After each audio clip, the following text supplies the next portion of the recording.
Olá! O título do meu resumo expandido é As principais responsabilidades técnicas e legais do engenheiro civil, e ele foi escrito junto com o aluno Carlos Natan Zanatti, do curso de Engenharia Civil da Unipar. Eu me chamo Agnes Paola Baldo e eu sou aluna do curso de Direito da UniOeste, campus de Francisco Beltrão.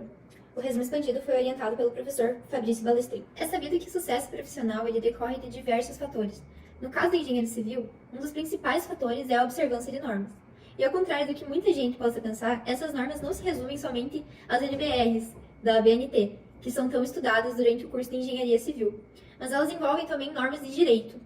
que devem e precisam ser conhecidas pelo profissional para que ele possa ter a sua atuação executada da melhor forma possível. Como o Estado detém a função legiferante, a partir dela, ele tem o dever de tutelar toda e qualquer relação, seja ela exercida entre particulares, seja ela exercida entre particulares e o próprio Estado. É aí que o direito e a engenharia civil se entrelaçam, porque ao exercer a tutela jurisdicional sobre todos os direitos do cidadão,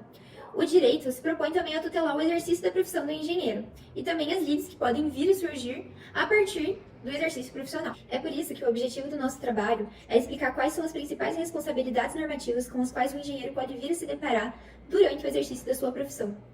Buscando explicar também a relevância do conhecimento dessas responsabilidades, a primeira modalidade de responsabilidade que é abordada no nosso trabalho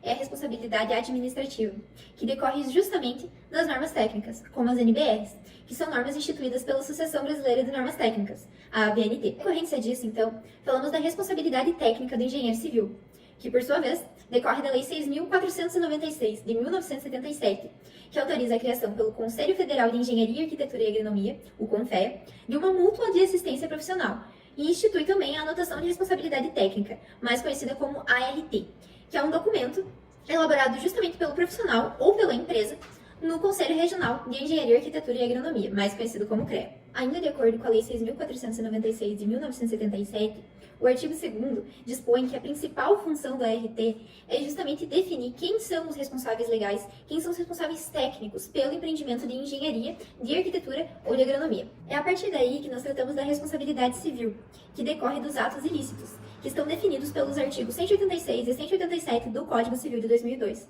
e que muito tem a ver com a questão do dano e da reparação do dano, que podem ser de responsabilidade do engenheiro durante o exercício da sua função. O artigo 927 do Código Civil declara que aquele que por ato ilícito causar dano a outrem fica obrigado a repará-lo. No caso do engenheiro civil, ainda existem outros diplomas que estabelecem outras obrigações de indenizar danos, como por exemplo o artigo 932, que dispõe que são também responsáveis pela reparação civil o empregador ou comitente por seus empregados serviçais e prepostos no exercício do trabalho que lhes competiram em razão dele. Ou seja, o engenheiro civil também tem uma responsabilidade quando é empregador. Ele se responsabiliza pelos seus empregados durante o exercício da função e em decorrência desse exercício. Então é nesse momento que a gente traz à baila também a responsabilidade trabalhista, que engloba não somente o que foi disposto até então no Código Civil, mas também as disposições da consolidação das leis do trabalho, a CLT, e também outras legislações específicas concernentes ao direito do trabalhador, além de disposições constitucionais, como o artigo 7º da Magna Carta. O artigo 7º da Constituição Brasileira, então, ele dispõe que é responsabilidade do empregador o seguro contra acidentes de trabalho, sem que exclua, entretanto, a indenização, ao qual o empregador já está obrigado, quando incorrer em dolo ou em culpa. Outra modalidade de responsabilidade com a qual o engenheiro pode vir a se deparar ao longo do exercício da sua profissão é a responsabilidade penal. De acordo com Sutil e Neto, ela se refere a atos que caracterizam perigo à vida ou propriedade, independente se haja ou não dano moral ou lesão corporal. O exemplo que nós trazemos no trabalho para ilustrar esse tipo de situação é, por exemplo, um desabamento que cause uma lesão corporal,